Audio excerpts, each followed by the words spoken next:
There is no requirement to include evidence of the use of references to wider reading for this question. This question asks you to discuss your ability to work inclusively and positively with others, which means you need to explore your skills in this area in depth. The command verb discuss means that you'll need to reflect on your personal experiences and back them up with feedback from at least one other person. The key here is to show how you demonstrate inclusivity and positive relationship building at work through both your own perspective and someone else's view. Start your answer by briefly introducing why working inclusively and building positive relationships is important in a professional environment. You might highlight that inclusive behavior encourages collaboration, respect, and productivity, all of which contribute to a healthier workplace culture.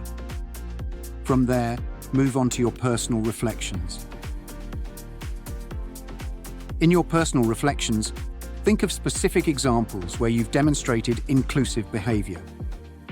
For instance, you might talk about a time when you worked with a team made up of diverse individuals and how you ensured that everyone's voice was heard during decision-making.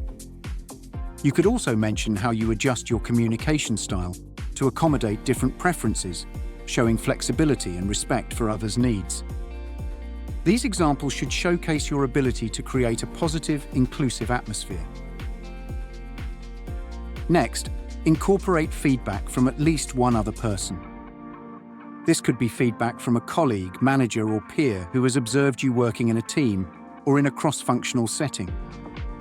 Summarize what they've said about your ability to include others and build positive relationships.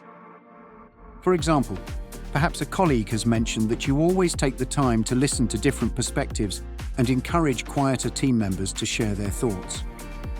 Compare this feedback with your own reflections. Does it align with what you think about your abilities, or did it offer you new insights? Now analyze the feedback and reflect on both your strengths and areas where you could improve.